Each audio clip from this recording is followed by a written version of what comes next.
and welcome to Nana's Crafty Home. My name is Tanya.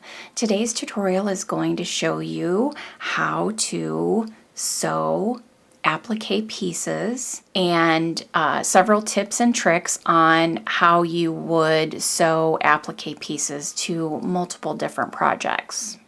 So let's go ahead and get started. There's two sides to your crochet stitch. So you can see the loops that are on the front side of this double crochet stitch. And if I take my needle and I insert that through these loops on the front side of my double crochet and I come to the back side, you don't see that needle on the back side. Why? Because there are loops on the back side of that same double crochet stitch.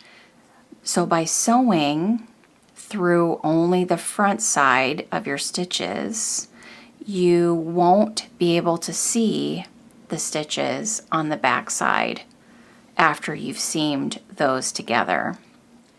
If I were to just sew it on, you could see here all of these stitch marks around the outside edge of that applique that I sewed on top of the square. So I don't want to just sew it on. I want to make sure that I can't see these stitches on the back side of my work. I want to fasten off, leaving a long tail for sewing. And in order to make sure that you have enough yarn for that, a good rule of thumb is to just take your yarn before you fasten off and make sure that you have at least 3 times the amount to go all the way around the piece. So you can see I have ample amount of yarn left, so I'll have enough to sew this applique piece, plus I'll have enough left at the end to weave in the end and secure it. We want to place our stitches along the top edge of our stitches, all the way around this top edge. That's going to be the best place to keep that stitch relatively hidden. So I'm going to insert my needle into that next stitch right under my 2 loops so that my yarn is on the back side, the wrong side of my applique. And now I'm going to begin sewing it to the base, making sure that our stitches are underneath where our applique is, inserting our needle through the front loops on those stitches, and then coming up under the next stitch in order to make our first stitch. Then go down underneath those top 2 loops, just as if we were inserting our crochet hook to the back side. So you can see, you can't see that stitch. And then doing the same thing again on the back side underneath our applique piece, inserting our needle along the front side. We're making sure that you can't see the needle, and you can see here I poked my needle through a little bit, so I'm going to do that one again, making sure that we're only picking up loops on the front side of those double crochet stitches. And you can see here you can't see my needle, so that's a good rule of thumb. Just double check and make sure that you can't see the needle on the back side of your work. And then again, come up. And then the next stitch, go down. And then underneath, pick up only the front. Double check and make sure no needle showing on the back. And then go up. Go down the next. Again, pick up only the front side. And you don't have to do every stitch. You can make a long pass, so going down here, coming back behind, picking up several stitches along the front side of that square, and then coming up underneath those two loops. Double checking to make sure I can't see my stitches, and just repeating that on around. Again, picking up loops only on the front side of that square. Try not to split any of the yarn as you're going down or coming up, because that will be noticeable if you split your yarn with your needle.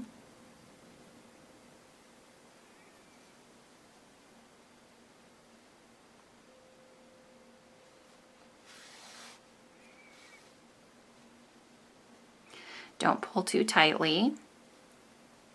Keep a nice even tension along that outside edge and continue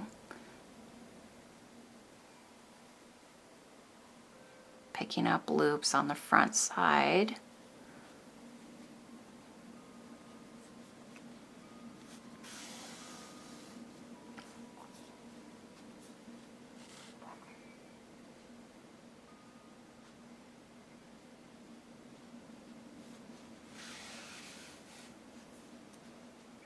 And I've worked all the way around that circle applique, and you can't see a single stitch on the back side. And this applique is securely sewn to the front of that square. Now my next tip is going to be controlling the chaos. I have my Christmas gnome square here, and you see with all these long ends, this can get out of control pretty quickly.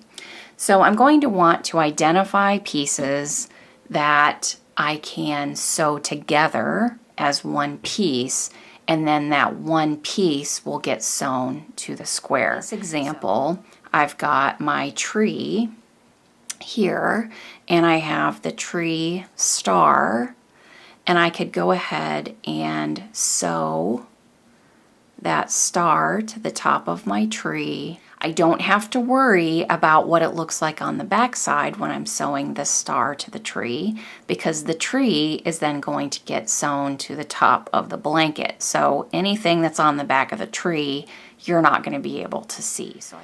Then I would also take care of my gnome. So the gnome here is a lot of things, a lot of parts going on.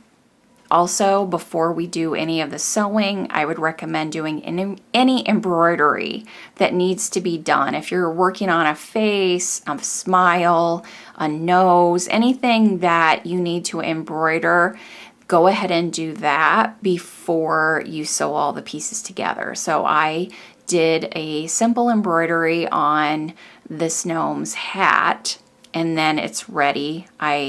See, and it doesn't matter what the back side of that looks like, because it's going to get sewn onto the top of my square, so no one's going to see the mess on the back here.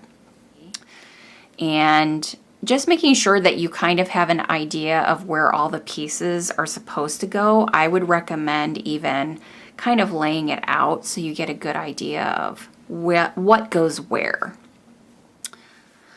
And so I would probably want to start with his body. What piece is attached to this? And I would start with his beard. Body, then here's his nose, the nose here, then his hat. As I'm assembling, this is going to get sewn over the beard and the belly. The nose is going to peek through on the bottom so you can see his nose. We've got the pom-pom on the top of his hat, and that's going to get sewn to the tip here.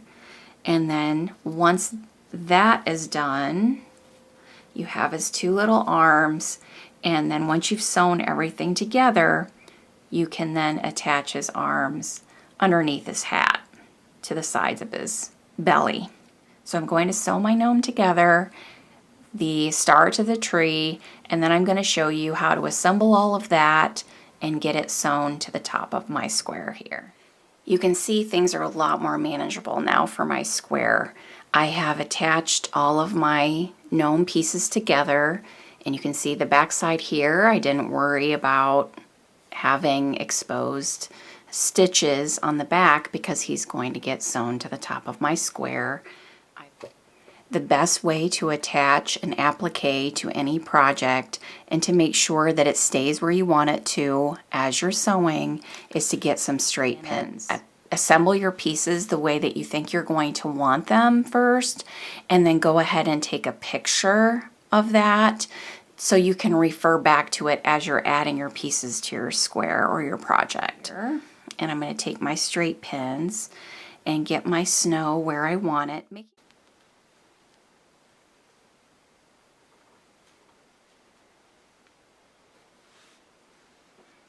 And you don't need a ton of pins, just enough to affix it to the top.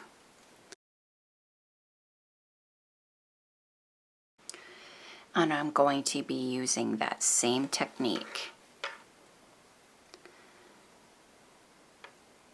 Coming down below to my square and picking up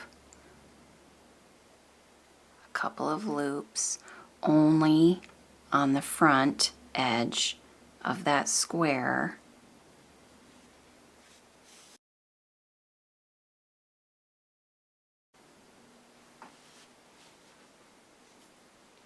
We're working along the outside edge of this piece.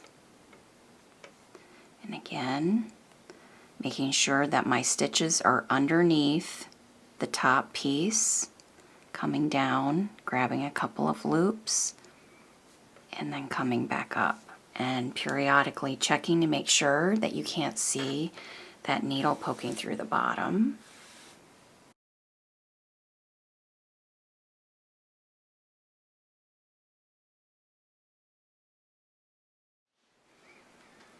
Okay, so I've worked around the entire outside edge.